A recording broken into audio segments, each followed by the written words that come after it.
오늘 보실 말씀은 히브리서 10장 되겠습니다.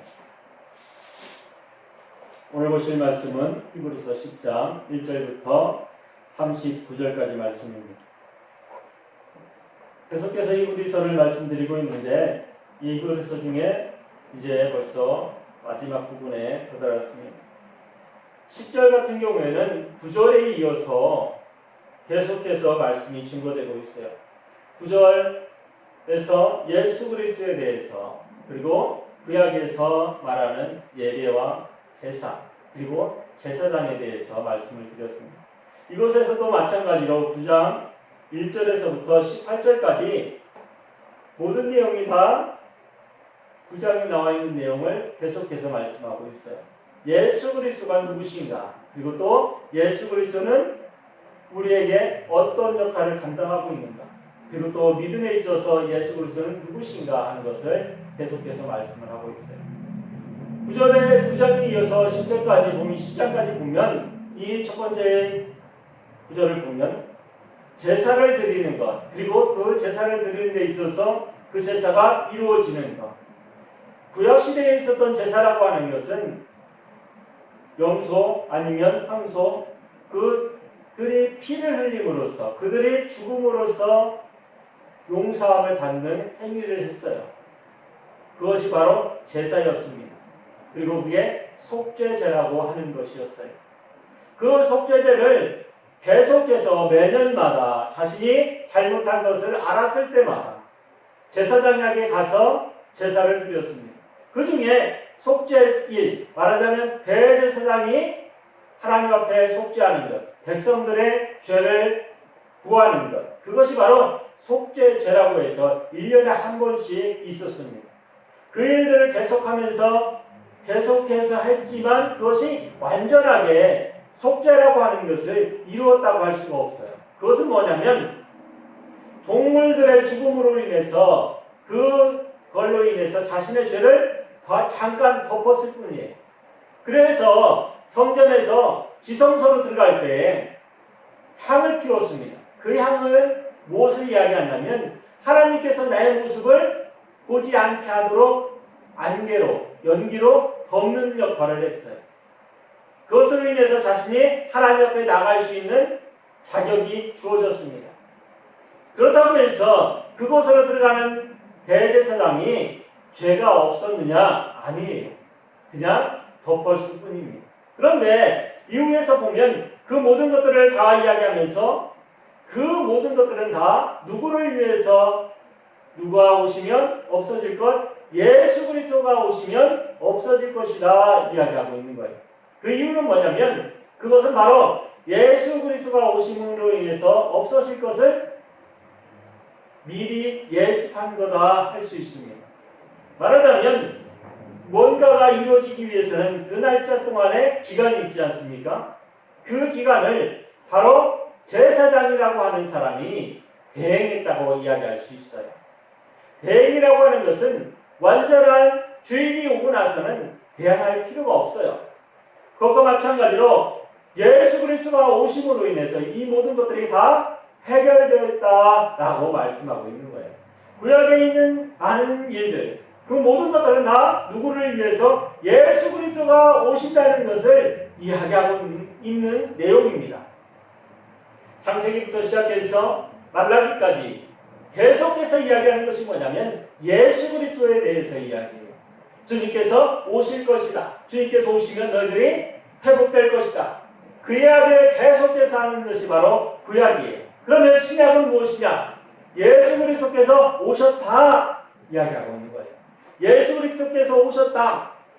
구약은 이제 완전히 구약에서 약속했던 것은 다 어떻게 이루어졌다 이야기하는 것과 마찬가지예요. 그렇다고 해서 구약을 무시해라 라고 하는 것이 아니라 구약은 예수 그리스도께서 오심으로 인해서 이루어진 약속, 그래서 구약이라고 하는 거예요. 옛날 약속이라고 하는 것입니다. 신약은 무엇입니까? 새로운 약속, 예수 그리스도께서 오신 그 이야기를 하는 것이 바로 신약이에요. 그것이 바로 18절 이후에 나와 있는 말씀들이에요. 18절 이후에서 얘기하는 것이 뭐냐면 예수 그리스도께서 대제사장으로 오셨다 하는 이야기를 계속해서 말씀하고 있습니다. 19절부터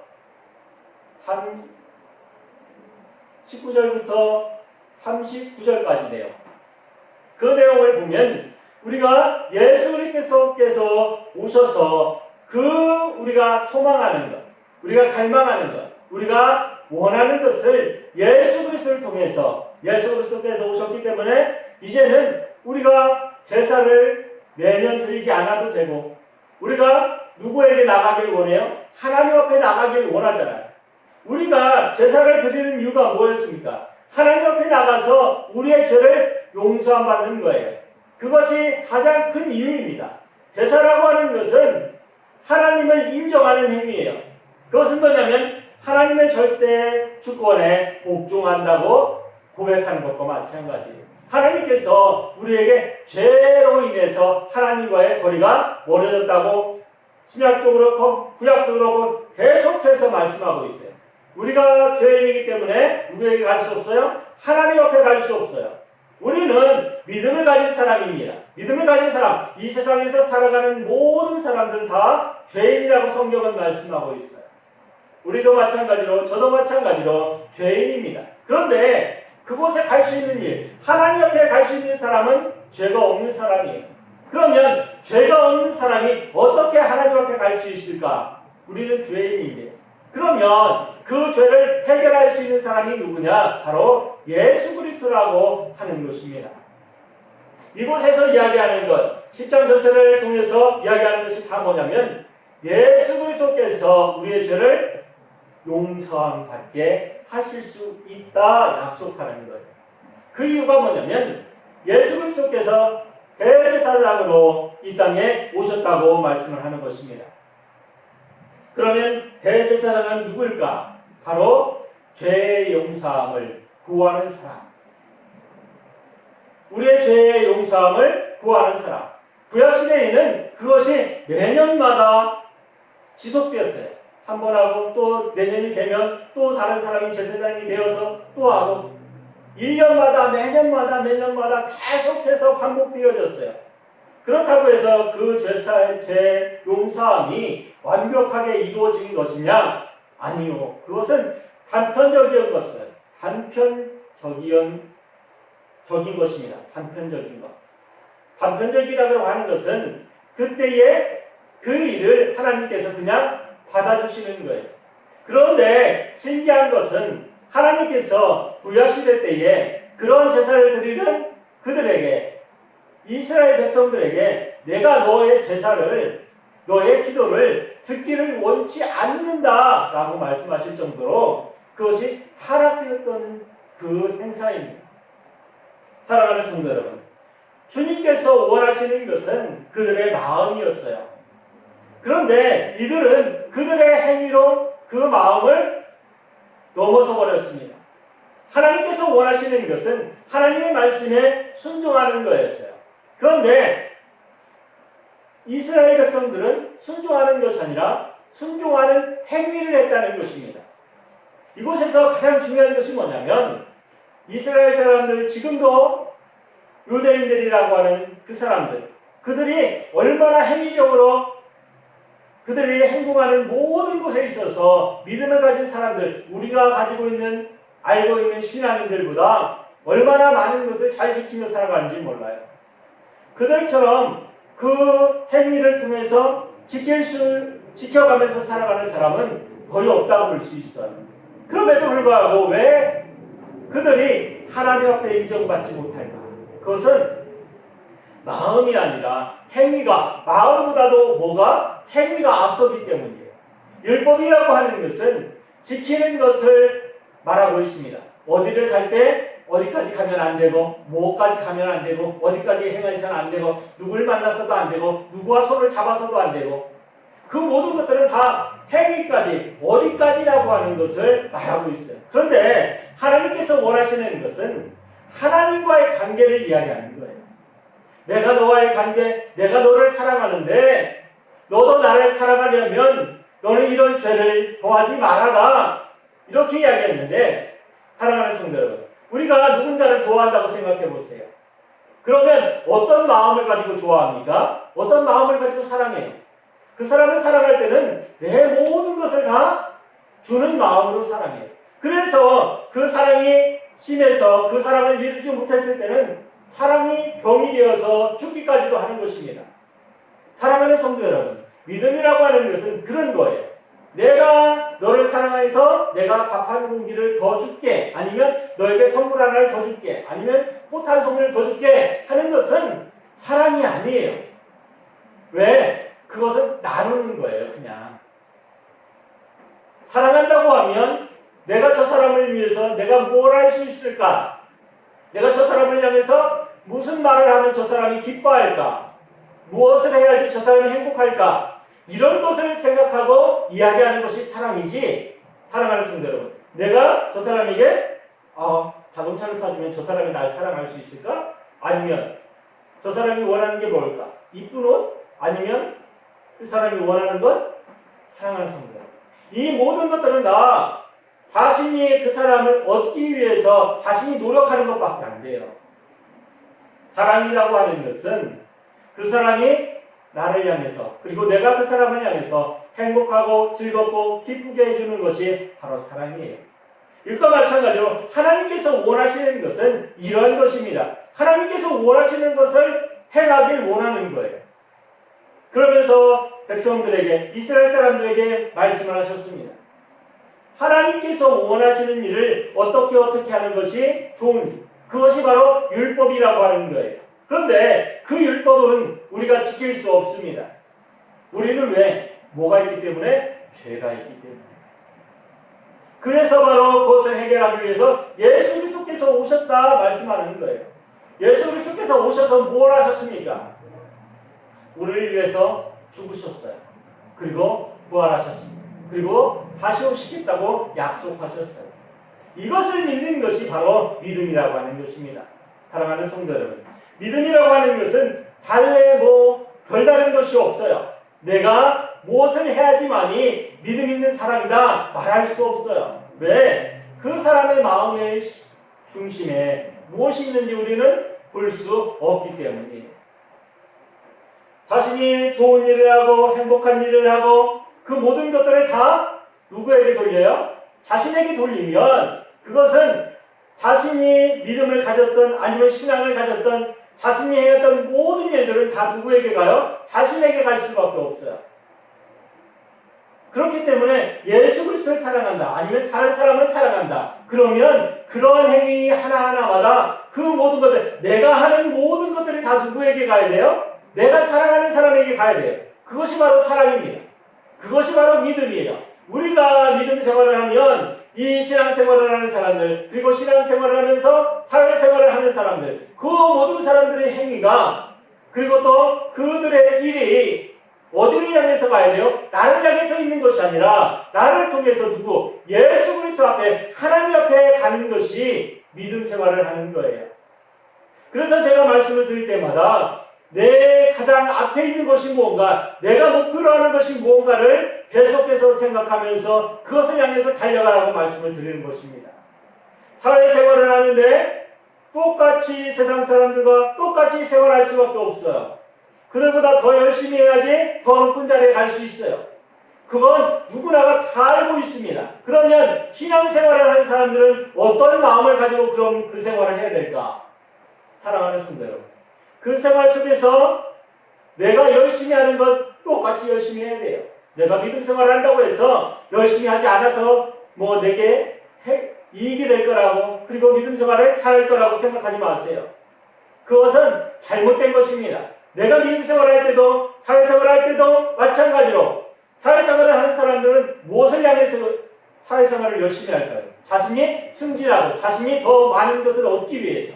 하지만 사랑하는 성도 여러분, 믿음을 가진 사람, 내가 예수 그리스도를 믿는 사람이라면 나는 어떤 마음을 가지고 내가 이 일을 열심히 해서 승진하고 내가 더 높은 곳에 있다면 하나님 앞에 더 영광된 것을 드릴 수 있기 때문에, 영광된 것을 보여줄 수 있기 때문에 세상 사람들을 향해서 내가 예수 그리스도를 믿으면서 이렇게 성장했다고, 그리고 이렇게 성공했다고, 누구에게? 이 세상 사람들에게 예수 그리스도를 사랑한다고 고백하는 것, 예수 그리스도의 일을 감당하고 있다고 고백하는 것, 그것이 바로 믿음 생활을 하면서 성장하는 거예요.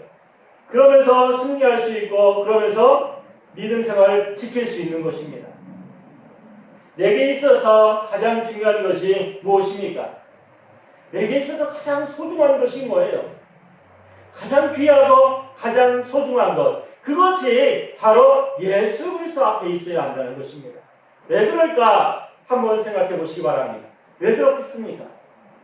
그것은 바로 생명이 그곳에 있기 때문이에요.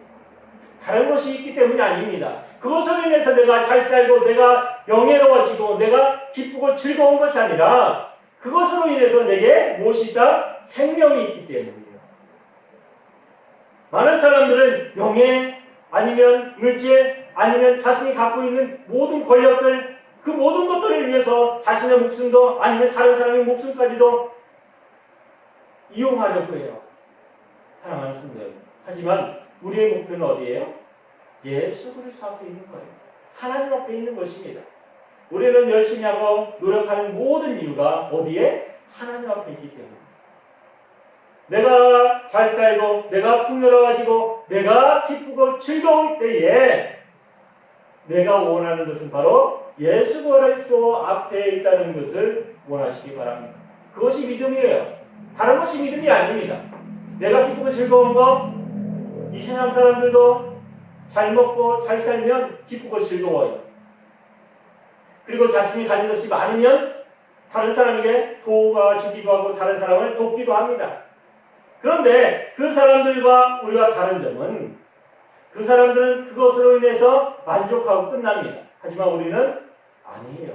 우리는 누구 앞에? 예수 그리스도 앞에 그것을 드리는 것이 목표입니다. 사랑하는 성도 여러분, 믿음이라고 하는 것을 이 세상 사람들이 듣게, 이 세상 사람들이 알게, 예수 그리스도를 증거하는 가장 큰 이유는 바로 내가 예수 그리스도의 사랑이라고 하는 것을 증거하는 증거품이기 때문입니다.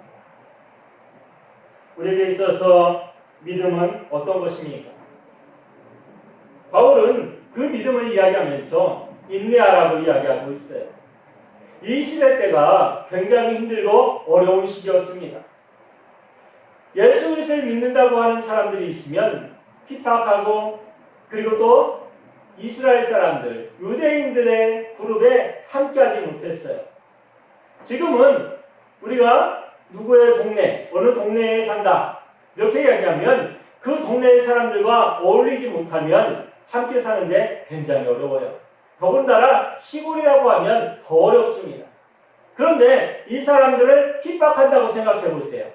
그들이 장사를 하는데 그 사람들은 핍박하니까 그 사람의 장사하는 곳에 가지도 않고 그 사람과 교류하지도 않고 함께하지도 않아요. 모임 같은 게 있을지라도 그 사람은 완전히 왕따시켜버립니다. 그러면 어떻게 될까요? 그 사람이 견딜 수 있을까요? 그 지역에서? 견딜 수 없어요. 이런 것처럼 아프고 고통스럽게 그곳에 있는 사람들을 압박하기 시작했습니다. 히브리서는 그런 사람들에게 이야기하는 거예요. 너희들이 지금 힘들고 어렵지만 너희들이 가진 것은 고귀한 것이다. 그것은 뭐냐? 바로 너희들의 생명이고 소망이다. 소망이 뭐냐? 하나님 앞에 함께하는 거예요. 하나님의 나라에 내가 가는 것입니다. 사랑하는 성도 여러분, 우리도 지금 코로나로 인해서 교회에 나오지 못하고 교회에 모여서 코로나가 많이 발견됐다고 교회를 핍박하는 이 시대에 살아가고 있습니다.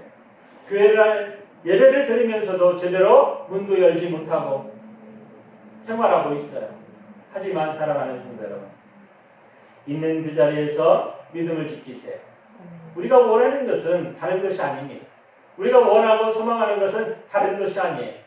바로 우리가 누구 앞에? 하나님 앞에 함께하는 거예요. 우리가 하나님 앞에 함께하기 위해서 우리가 원하는 것을 내어놓고 또 우리가 바라지 아니하는 것일지라도 내어놓을 수 있어야 돼요. 왜? 귀한 것을 얻기 위해서. 내가 소망하는 것을 가지기 위해서. 소망하는 것을 향해서 바울은 다름질한다고 이야기하고 있습니다. 내가 원하는 것을 얻기 위해서 매일같이 달려간다고 이야기하고 있어요. 우리는 지금 어떻습니까? 지금 코로나로 인해서 많은 사람들이 좌절하고 그 자리에 앉아서 그냥 예배 드리는 등 많은 등 우리가 생활하고 있지 않습니까? 사랑하는 성도 여러분, 이제라도 내가 깨어있다는 것을 있는 그 자리에서 보여주시기 바랍니다. 있는 그 자리에서 믿음을 증거하시기 바라요. 가서 예수 그리스도를 믿으세요. 세상에 많은 사람들에게 외칠 수도 있어요. 하지만 지금 시대에 그렇게 외치면 굉장히 힘들어집니다. 사랑하는 성도, 내가 있는 그 자리에서 그냥 예수 그리스도의 향기를 바라세요. 저 사람은 예수 그리스도를 믿는 사람인데 아이고 저렇게 착할 수가 있을까? 예수 그리스도 저렇게 선하구나. 내가 이야기를 하지 않아도 내가 생활하는 그 생활 속에서 예수 그리스도를 믿는 사람이 어떻게 행동을 하느냐에 따라서 그 삶은 전혀 다른 것으로 나타나게 되어 있습니다. 사랑하는 성도 여러분, 이 말씀을 10장 전체를 잘 기억하시고 또한 이 속에서 예수 그리스도를 통해서 내가 무엇을 할 수 있을까? 바울은 힘들고 어려워하는 이스라엘 백성들 그리고 또 예수 그리스도를 믿는 유대인들에게 말하고 있습니다. 믿음을 지켜라. 그 믿음을 지키는 것이 바로 이 소망을 지키는 것이고 또 예수 그리스도 앞에 온전함을 이룰 수 있는 길이라 이야기하고 있습니다. 사랑하는 성도 여러분, 우리도 함께 모여서 예배하지 못하고 또한 함께하지 못하고 있을지라도 있는 그 자리에서 내가 지금 있는 그 자리에서 내 믿음을 고백하면서 살 수 있길 바랍니다. 생활 속에서도 마찬가지입니다. 신앙생활을 지키며 승리하는 우리 교회 성도들 되시길 바랍니다. 기도하겠습니다.